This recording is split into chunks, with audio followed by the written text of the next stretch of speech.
Hi ನಮಸ್ಕಾರ ಎಲ್ರಿಗೂ welcome back to Bharathi core Kannada blogs. ಹೇಗಿದ್ರ ತಾವೆಲ್ಲ ಚೆನ್ನಾಗಿದ್ರ ಅಂತ ಅಂದ್ಕೊಂಡಿದ್ದೀನಿ. ನಿನ್ನೆ ನಾನು ಶೇರ್ ಮಾಡಿದ ನನ್ನ 3rd ಮಂತ್ ಮಿಸ್ಕರೇಜ್ ವ್ಲಾಗಲ್ಲಿ ವಿಡಿಯೋದಲ್ಲಿ ಬಹಳಷ್ಟು ಸಬ್ಸ್ಕ್ರೈಬರ್ಸ್ ಮತ್ತು ವ್ಯೂವರ್ಸ್ ನನ್ನ ಸಿಚುವೇಶನ್ನ ಅರ್ಥ ಮಾಡಿಕೊಂಡು ಕಾಮೆಂಟ್ಸ್ ಮೂಲಕ ನಿಮ್ಮ ಪ್ರೀತಿಯನ್ನು ತೋರಿಸಿದ್ದೀರಾ. ಅದಕ್ಕೆ ತುಂಬ ತುಂಬ ಧನ್ಯವಾದಗಳು. At the same time 1% of subscribers ಇರ್ಬೋದು, ಇಲ್ಲಾಂದರೆ ವ್ಯೂವರ್ಸ್ ಇರ್ಬೋದು, ಅವರು ಒಂಥರ ಜಡ್ಜ್ ಮಾಡಿಬಿಟ್ಟು ನನಗೆ ಕಾಮೆಂಟ್ ಮಾಡಿದ್ದಾರೆ ಅಂತ ಅನಿಸ್ತು. ಸೊ ಅದಕ್ಕೆ ನಾನು ನಿಮ್ಮ ಒಂದು ಜಡ್ಜ್ಮೆಂಟ್ನ ಕ್ಲಿಯರ್ ಮಾಡಿಬಿಡೋಣ ಅಂತ ಅನಿಸ್ತು. ಅದಕ್ಕೆ ಈ ವಿಡಿಯೋನ ಮಾಡ್ತಾ ಇದ್ದೀನಿ. ಯೂಟ್ಯೂಬ್ ಸ್ಟಾರ್ಟ್ ಮಾಡಿದ್ಮೇಲೆ ಪ್ರತಿದಿನ ದಿನನಿತ್ಯ ಡೈಲಿ ವ್ಲಾಗ್ಸ್ನ ಮಾಡ್ತಾ ಇಲ್ಲ. ಒಂದು ವಾರದಲ್ಲಿ 2 ವ್ಲಾಗ್ಸ್ ನಿಮ್ಮ ಜೊತೆ ಶೇರ್ ಮಾಡ್ತಾ ಇದ್ದೀನಿ ಅಷ್ಟೇ. ಅದಕ್ಕೆ ಕಾರಣ ಏನು ಅಂತ ನನ್ನ ಪ್ರೀವಿಯಸ್ ವ್ಲಾಗ್ಸ್ಗಳಲ್ಲಿ ಹೇಳಿದ್ದೀನಿ. ಒಂದೇ ಒಂದು ಫೋನಿಂದ ನಾನು ಎಲ್ಲನೂ ಮ್ಯಾನೇಜ್ ಮಾಡ್ತಾ ಇದ್ದೀನಿ. ಮಕ್ಕಳನ್ನ, ನನ್ನ ಒಂದು ಹಾಬಿನ, ಯೂಟ್ಯೂಬ್ನ ಎಲ್ಲನೂ ಮ್ಯಾನೇಜ್ ಮಾಡ್ತಾ ಇದ್ದೀನಿ. ಸೊ ಅಷ್ಟು ಟೈಮ್ ಇಲ್ಲ ಡೈಲಿ ವ್ಲಾಗ್ಸ್ ಮಾಡೋದಕ್ಕೆ. ನೀವು ಡೈಲಿ ನನ್ನ ಲೈಫ್ ಸ್ಟೈಲ್ ನೋಡ್ತಾ ಇಲ್ಲ. ನೀವು ನನ್ನ ವ್ಲಾಗ್ಸಲ್ಲಿ ನೋಡ್ದಂಗೆ ನಾನು ತುಂಬ ಮಾರ್ನಿಂಗ್ ರೂಟೀನನ್ನೇ ತೋರಿಸ್ತಿದ್ದೆ. ಯಾಕೆ ಅಂತಲೂ ಸಹ ನಿಮಗೆ ಹೇಳಿದ್ದೀನಿ. ಬೆಳಗ್ಗೆ ಹೊತ್ತು ನನ್ನ ಹತ್ರ ಮೊಬೈಲ್ ಇರುತ್ತೆ. ಸೊ ಎಷ್ಟಾಗುತ್ತೆ ಅಷ್ಟು ಕ್ಯಾಪ್ಚರ್ ಮಾಡಿಬಿಟ್ಟು ನಿಮ್ಮ ಜೊತೆ ಎಲ್ಲನೂ ಶೇರ್ ಮಾಡ್ತಾ ಇದ್ದೆ ಅಂತ ಹೇಳಿ ನಾನು ಆಲ್ರೆಡಿ ಹೇಳಿದ್ದೀನಿ. ಸೊ ಆ ಒಂದು ಫಿಸಿಕಲ್ ಆ್ಯಕ್ಟಿವಿಟಿನ ನೀವೆಲ್ಲ ನೋಡಿಬಿಟ್ಟು ನಾನು ನನ್ನನ್ನು ಕೇರೇ ಮಾಡಿಕೊಂಡಿಲ್ಲ ಈ ಪ್ರೆಗ್ನೆನ್ಸಿಯಲ್ಲಿ ಅಂತ ಜಡ್ಜ್ ಮಾಡಿದ್ರೆ ತಪ್ಪಾಗುತ್ತೆ. ಮಾರ್ನಿಂಗ್ ರೂಟೀನಲ್ಲಿ ಎಷ್ಟು ಕೆಲಸ ಇರುತ್ತೋ ಅಷ್ಟು ಅದನ್ನು ಮುಗಿಸಿ ನಾನು ತುಂಬ ರೆಸ್ಟೂ ಸಹ ಮಾಡ್ತಾ ಇದ್ದೆ. ನನಗೆ ಅಂತ ಟೈಮನ್ನು ಸಹ ತಗೊಂಡು ನನಗೆ ಏನು ಇಷ್ಟ ಆಗುತ್ತೋ ಅದನ್ನು ನೋಡ್ತಾ ಇದ್ದೆ, ಏನು ಇಷ್ಟ ಆಗುತ್ತೋ ಅದನ್ನು ತಿಂತಾ ಇದ್ದೆ, ನನ್ನನ್ನು ನಾನು ಕೇರ್ ಮಾಡ್ತಾ ಇದ್ದೆ. ಅದಕ್ಕಿಂತ ಹೆಚ್ಚಾಗಿ ನನಗೆ ಹೆಲ್ತ್ ಇಶ್ಯೂಸ್ ಏನೂ ಇರಲಿಲ್ಲ. ನನ್ನ ರಿಪೋರ್ಟ್ಸ್ ನಿಮ್ಮ ಹತ್ರ ಶೇರ್ ಮಾಡ್ಕೊತೀನಿ, ನೀವು ಸಹ ನೋಡ್ಬೋದು. ಮತ್ತು ಡಾಕ್ಟರ್ ನನಗೆ ಏನು ಸಲಹೆ ಕೊಟ್ಟಿರಲಿಲ್ಲ, ನೀನು ಬೆಡ್ ರೆಸ್ಟಲ್ಲೇ ಇರಬೇಕು, ನೀನು ಇದನ್ನೇ ತಿನ್ನಬೇಕು, ಅದನ್ನೇ ತಿನ್ನಬೇಕು ಅಂತ ಹೇಳ್ಬಿಟ್ಟು ನನ್ನ ರಿಪೋರ್ಟ್ಸ್ ಮತ್ತು ನನ್ನ ಓವರಾಲ್ ಹೆಲ್ತನ್ನು ಸ್ಕ್ಯಾನ್ ಮಾಡಿ ಅನಲೈಸ್ ಮಾಡಿದ್ಮೇಲೆ ಡಾಕ್ಟರು ಎಲ್ಲನೂ ನಾರ್ಮಲ್ ಆಗಿದೆ ಅಂತ ಹೇಳಿದ್ದು. ಸೊ ಅದಕ್ಕೋಸ್ಕರ ನಾನು ನನ್ನ ದಿನಚರಿಯನ್ನು ಮೊದಲು ಹೆಂಗಿದ್ದೆ ಅದೇ ರೀತಿಯೇ ಫಾಲೋ ಮಾಡ್ತಾ ಇದ್ದೆ. ಸೊ ಅದರಿಂದ ಈ ಮಿಸ್ಕರೇಜ್ ಆಗಿದೆ ಅಂತ ಹೇಳೋದು ತಪ್ಪು. ಅದಕ್ಕಿಂತ ಹೆಚ್ಚಾಗಿ ಒಬ್ಬರು ಕಾಮೆಂಟ್ ಮಾಡಿದರು, ನೀವು ನೇರಳೆ ಹಣ್ಣು ತಿಂದ್ರಿ, ಪಪಾಯ ತಿಂದ್ರಿ, ಮತ್ತು ಜಾಕ್ ಫ್ರೂಟನ್ನು ಸಹ ತಿಂದ್ರಿ, ಸೊ ಅದಕ್ಕೆ ನಿಮಗೆ ಈ ಥರ ಅಬಾರ್ಷನ್ ಆಗಿರೋದು. ಹಿರಿಯರು ಅದಕ್ಕೆ ಹೇಳೋದು ಈ ಹಣ್ಣುಗಳೆಲ್ಲನೂ ತಿನ್ನಬಾರ್ದು, ತುಂಬ ಹೀಟ್ ಇರೋ ಪದಾರ್ಥಗಳನ್ನ ಪ್ರೆಗ್ನೆನ್ಸಿಯಲ್ಲಿ ತಿನ್ನಬಾರ್ದು, ಮಿಸ್ಕರೇಜ್ ಆಗೋ ಚಾನ್ಸಸ್ ಇರುತ್ತೆ, ನೀವು ನಿಮ್ಮನ್ನು ಸರಿಯಾಗಿ ನೋಡ್ಕೊಂಡಿಲ್ಲ ಅಂತ ಹೇಳ್ಬಿಟ್ಟು ಕಾಮೆಂಟ್ ಮಾಡಿದ್ರು. ಸೊ ಅವ್ರ ಪ್ರಕಾರ ಅದು ಸರಿಯಾಗೇ ಇರ್ಬೋದು, ಬಟ್ ನನ್ನ ಪ್ರಕಾರ ಅದು ರಾಂಗು. ನಾನು ನಮ್ಮ ಅಮ್ಮನ ಮನೆಯಲ್ಲಿರೋವಾಗ, ಬೆಂಗಳೂರಲ್ಲಿರೋವಾಗ, ಸಮ್ಮರ್ ಹಾಲಿಡೇಸ್ಗೆ ಅಂತ ಸ್ವಲ್ಪ ಟೈಮ್ನ ಅಲ್ಲಿ ಸ್ಪೆಂಡ್ ಮಾಡೋಕ್ಕೆ ಬಂದಿರೋವಾಗ ನಾನು ನಮ್ಮ ಮಕ್ಕಳು ಜಾಕ್ ಫ್ರೂಟ್ನ ತಿಂದ್ವಿ, ನೇರಳೆ ಹಣ್ಣನ್ನು ತಿಂದ್ವಿ, ಪಪ್ಪಾಯನೂ ತಿಂದ್ವಿ. ಯಾಕೆ ಅಂತ ಹೇಳಿದ್ರೆ ಜಾಕ್ ಫ್ರೂಟು ಈ ನಾರ್ತ್ ಇಂಡಿಯಾದಲ್ಲಿ ನಮಗೆ ಅಷ್ಟು ಹೆಚ್ಚಾಗಿ ಸಿಗಲ್ಲ. ಅಲ್ಲಿ ಸಿಕ್ಕಿದಾಗ ತಿನ್ನಬೇಕು ಅಂತ ಅನ್ನಿಸ್ತು, ನಾನು ತಿಂದೆ. ಮತ್ತು ನನ್ನ ದೊಡ್ಡ ಮಗನಿಗೆ ಮೈ ಹುಷಾರಿರಲಿಲ್ಲ, ವೈರಲ್ ಫೀವರ್ ಬಂದಿತ್ತು ಬೆಂಗಳೂರಿಗೆ ಬಂದಿದ್ದಾಗ. ಅವನಿಗೆ ಪಪಾಯ ಕೊಡ್ತಾಯಿದ್ರು ನಮ್ಮಮ್ಮ. ಆವಾಗ ನಾನು ತಿಂದಿದ್ದೀನಿ. ನಾನು ಹೊಟ್ಟೆ ತುಂಬ ಅದನ್ನೇ ತಿಂದಿಲ್ಲ, 1-2 ಪೀಸ್ ತಿಂದಿದ್ದೀನಿ. ಅದಲ್ದಿರ ಮತ್ತು ನೇರಳೆ ಹಣ್ಣು ತಿನ್ನಬೇಕಂತ ಅನಿಸ್ತು, ಅದನ್ನು ಸಹ ತಿಂದಿದ್ದೀನಿ.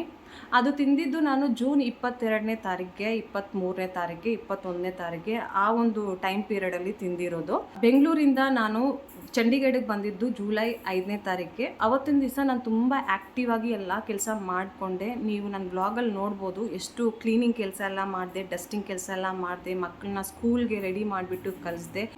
6ನೇ ತಾರೀಕಿಗೆ ನಾನು ಡಾಕ್ಟ್ರ್ ಹತ್ರ ಹೋಗಿದ್ದೆ ನನ್ನ ಪ್ರೆಗ್ನೆನ್ಸಿ ಬಗ್ಗೆ ಡಿಸ್ಕಸ್ ಮಾಡೋದಕ್ಕೆ. ಅವ್ರು ಹೇಳಿದೆ, ಮ್ಯಾಮ್ ಇದು ಅನ್ಪ್ಲ್ಯಾನ್ ಪ್ರೆಗ್ನೆನ್ಸಿ, ನಾವು ಟ್ರಾವೆಲಲ್ಲಿದ್ವಿ, ನನಗೆ ಅದಕ್ಕೆ ಏನೂ ಡಿಸೈಡ್ ಮಾಡೋಕ್ಕಾಗಿರಲಿಲ್ಲ. ಹಾಲಿಡೇಸ್ ಇತ್ತು, ನಮ್ಮ ಮನೆಗೆ ನನ್ನ ತಮ್ಮ ಬಂದಿದ್ದ, ಬೆಂಗಳೂರಿಗೆ ಹೋಗಿದ್ವಿ, ಪಂಜಾಬಲ್ಲಿ ಗುರುದ್ವಾರ ಸಾಹಿಬ್ಗೆ ಹೋಗಿದ್ವಿ, ನೇನಾದೇವಿಗೆ ಹೋಗಿದ್ವಿ, ಅಲ್ಲೆಲ್ಲ ದರ್ಶನ ಮಾಡಿಕೊಂಡು ತುಂಬ ಹೆಕ್ಟಿಕ್ ಶೆಡ್ಯೂಲ್ ಇತ್ತು. ಅದಕ್ಕೆ ಈ ಒಂದು ಪ್ರೆಗ್ನೆನ್ಸಿ ಬಗ್ಗೆ ನಾನು ಏನು ಡಿಸಿಷನ್ ತಗೊಂಡಿರಲಿಲ್ಲ.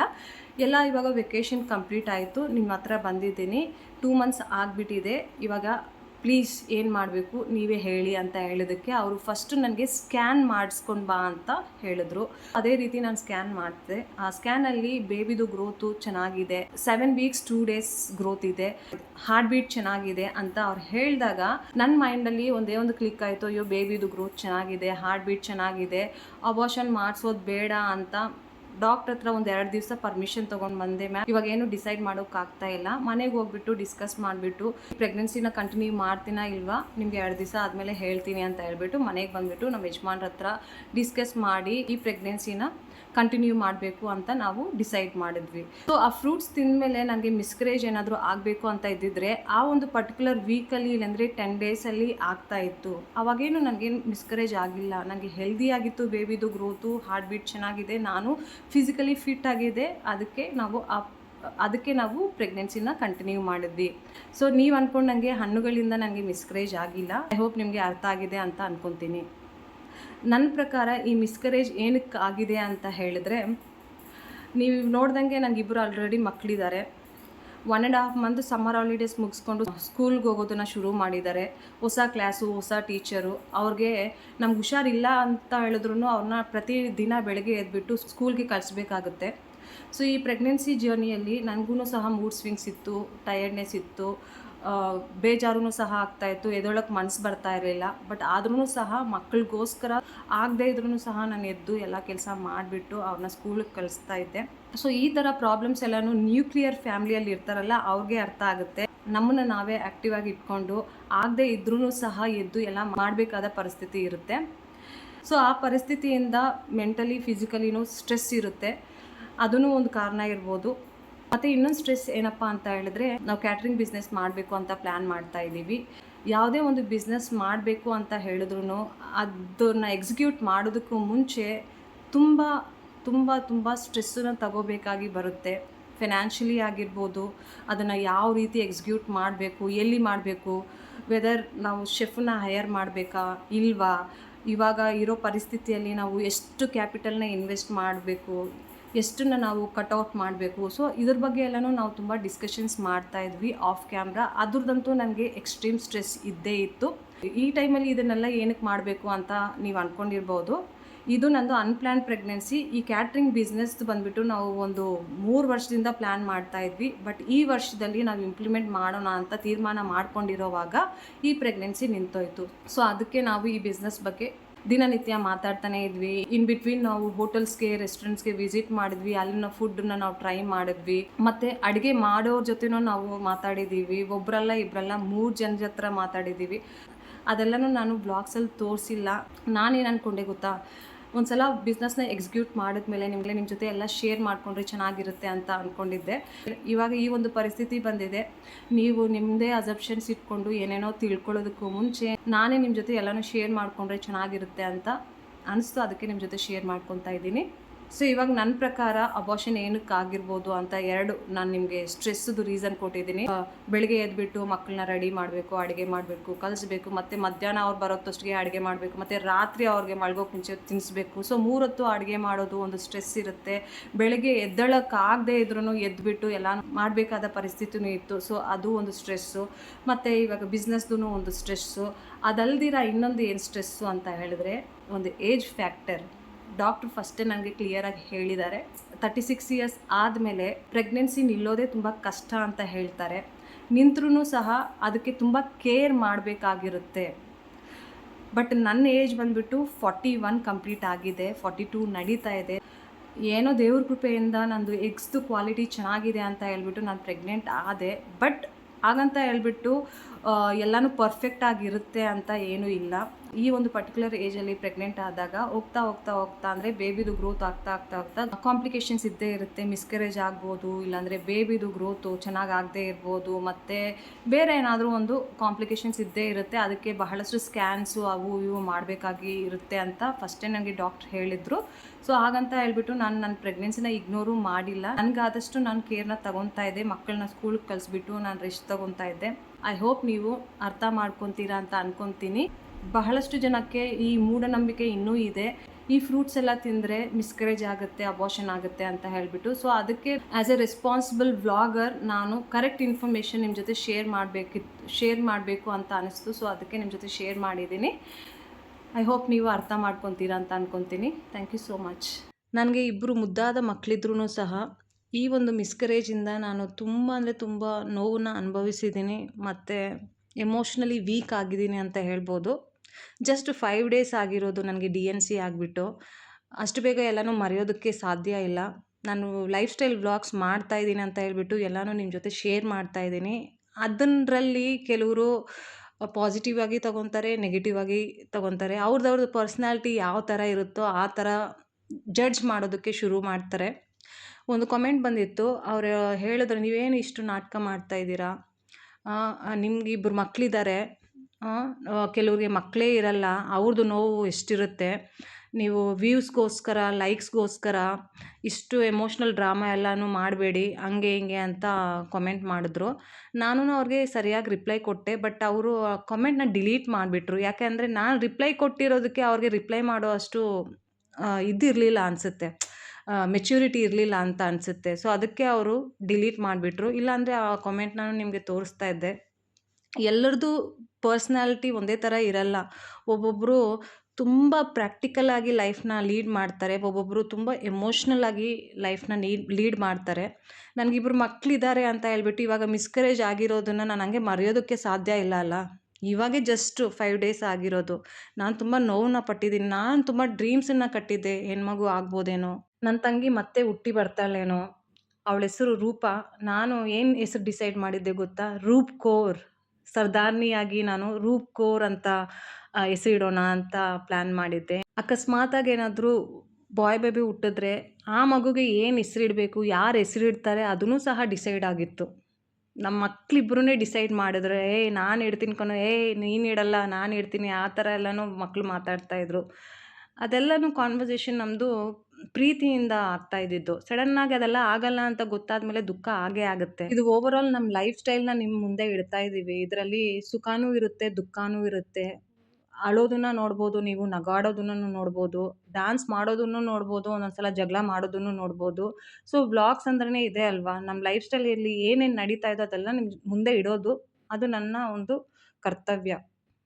ಯೂಟ್ಯೂಬಲ್ಲಿ ದುಡ್ಡು ಬರುತ್ತೆ ಅಂತ ಹೇಳ್ಬಿಟ್ಟು ಇಲ್ಲದೇ ಇರೋದೆಲ್ಲ ಕಂಟೆಂಟ್ ನಾನು ಆ್ಯಡ್ ಮಾಡೋದಕ್ಕೆ ಸಾಧ್ಯ ಇಲ್ಲ ಅಲ್ಲ. ಸ್ಕ್ರಿಪ್ಟೆಡ್ ಲೈಫ್ ಅಲ್ಲ ನಮ್ಮದು. ನೀವು ಯಾವ ರೀತಿ ನೋಡ್ತೀರೋ ಅದು ನಿಮ್ಮ ಪರ್ಸ್ನಾಲಿಟಿ ಮೇಲೆ ಡಿಪೆಂಡ್ ಆಗಿದೆ. ಸೊ ಪ್ರೆಸೆಂಟ್ ನಮ್ಮ ಲೈಫಲ್ಲಿ ಈ ಒಂದು ಕಂಡೀಷನ್ ಇದೆ, ನಾನು ನಿಮ್ಮ ಜೊತೆ ಶೇರ್ ಮಾಡ್ಕೊಂಡಿದ್ದೀನಿ. ಯೂಟ್ಯೂಬಲ್ಲಿ ದುಡ್ಡು ಬರುತ್ತೆ ಅಂತ ನನಗೂ ಗೊತ್ತಿದೆ, ಅದಕ್ಕೆ ನಾನು ಯೂಟ್ಯೂಬ್ ಚಾನಲ್ನ ಕ್ರಿಯೇಟ್ ಮಾಡಿರೋದು. ಹಂಗಂತ ಹೇಳ್ಬಿಟ್ಟು ಎಲ್ಲರೂ ಯೂಟ್ಯೂಬ್ ಚಾನಲ್ನ ಕ್ರಿಯೇಟ್ ಮಾಡಿಬಿಟ್ಟು ದುಡ್ಡು ಸಂಪಾದನೆ ಮಾಡೋದಕ್ಕಾಗಲ್ಲ. ಯಾಕಂದರೆ ಕೆಲವರು ಅವ್ರ ಲೈಫನ್ನ ಪ್ರೈವೇಟಾಗಿ ಇಟ್ಕೊತಾರೆ. ಅವ್ರಿಗೆ ಈ ಥರ ಬಂದುಬಿಟ್ಟು ಓಪನಾಗಿ ಎಲ್ಲ ಡಿಸ್ಕಸ್ ಮಾಡೋ ಅಷ್ಟು ಧೈರ್ಯನೇ ಇರಲ್ಲ. ನನಗೆ ಅಷ್ಟು ಧೈರ್ಯ ಇದೆ, ಅದಕ್ಕೆ ನಾನು ಧೈರ್ಯದಿಂದ ಈ ವ್ಲಾಗ್ಸ್ನ ಮಾಡ್ತಾ ಇದ್ದೀನಿ, ನನ್ನ ಲೈಫ್ ಸ್ಟೈಲ್ನ ತೋರಿಸ್ತಾ ಇದ್ದೀನಿ. Hey guys, 3 दिन के लिए 3 डेज के लिए mood is going out of station और भारती को अकेला छोड़ के जा रहा हूँ और हॉस्पिटल से रिपोर्ट्स नॉर्मल है, एवरीथिंग इज ओके, बट वो स्ट्रेस बहुत लेती है. अभी मैंने उसको स्पेशल बोला है कि प्लीज़ मेरे पीछे कोई काम नहीं करना, जितना रिलैक्स कर सकते हो करो. फॉर 3 to 4 डेज मैं आउट ऑफ स्टेशन रहूँगा, बट मैं टच में रहूँगा. अभी तुम्हें बिल्कुल स्ट्रेस नहीं लेना, मैं बोल रहा हूँ, बता रहा हूँ, ठीक है. और व्यूअर्स के साथ कनेक्ट रहो और कोई प्रॉब्लम हो तो मुझे इमीडिएटली फ़ोन करो, मैं आ जाऊँगा.